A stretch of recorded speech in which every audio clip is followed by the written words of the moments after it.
Départ à 5 de Jiffer au Sénégal par petit temps, le 3 mars. On est content de quitter les eaux grises et trop calmes du Sénégal. On va être servi. Marie-Odile est à la barre, prête à tout. Très vite, le vent se lève et nous entamons un long bord de près de 3 jours. Lise est un peu malade, mais les dauphins viennent nous dire bonjour et ça remet le coup. Zut, une couture de la grand voile lâche. Il faut dire que le vent atteint 7 Beaufort.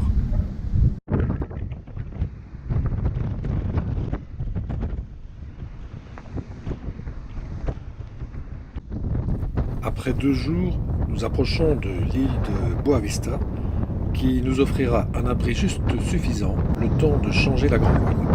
Et on repart pour 24 heures avec un vent qui passe maintenant à 8, avec des rafales à 9 en approchant de São Vicente. Nous trouvons un abri dans la baie de São Pedro, parce que le vent et la mer nous empêchent de rejoindre Mindelo. Et c'est là que nous attendrons 2 jours que les conditions s'apaisent.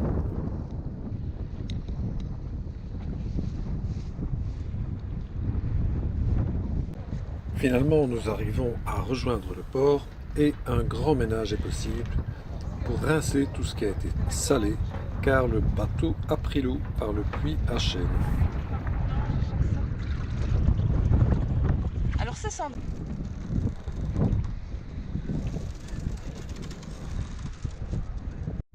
Nous repartons à 4 le 10 mars, un peu triste de laisser notre équipière blessée au pouce, qui ne continuera pas avec nous. Mais enfin, nous trouvons un vent portant et le pont reste sec. Aïe, à force de battre, le vieux génois craque à son tour. Nous arrivons à le remplacer par le nouveau sans trop de mal.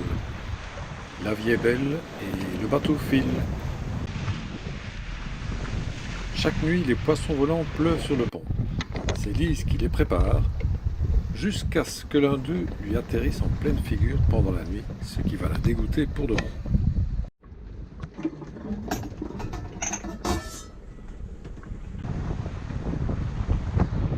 Sophie est très assidue à la barre, elle essaye le sextant et assure quotidiennement la liaison satellite.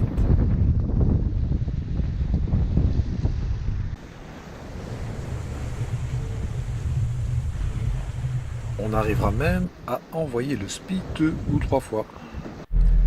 Les nuits se suivent, à lire, à prendre les étoiles, sans jamais s'éloigner des cadrans.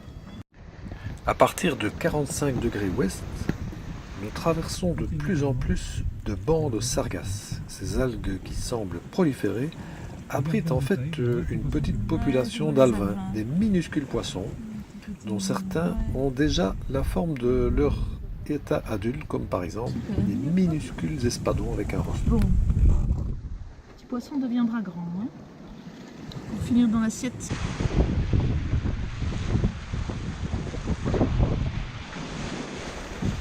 Avec une moyenne de 7 nœuds, on fait bien. Un peu trop sans doute pour la pêche. Avec seulement 2 dorades attrapées. Tu veux pétrir? Oui. Et on va pouvoir le laisser lever. On fait du pain, de la pâtisserie, on s'arrose.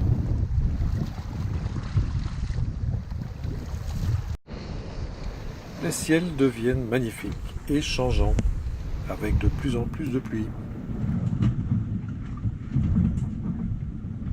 Soudain, une nuit, 2 craquements secs, les 2 baobans cassent l'un après l'autre et tombent sur le pont.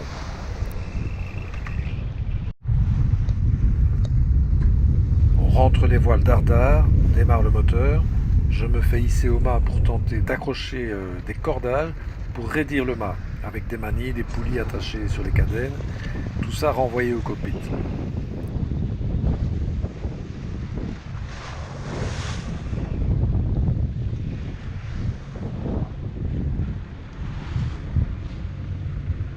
Quelle désolation, avancer à 5 nœuds, au moteur, avec un si bon vent. Le roulis reste fort, et à chaque fois, le mât se courbe comme une banane. Impossible de le raidir plus.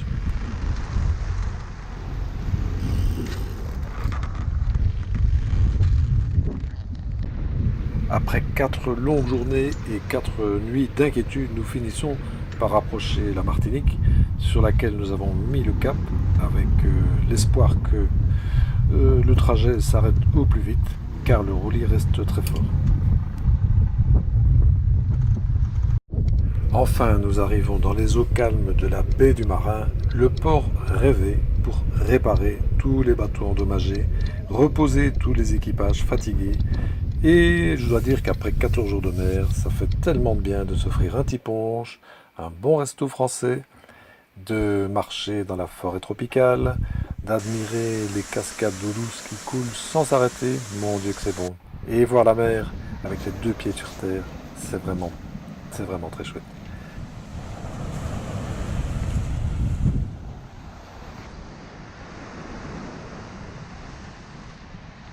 Bravo les filles, bravo pour votre engagement jusqu'à la fin.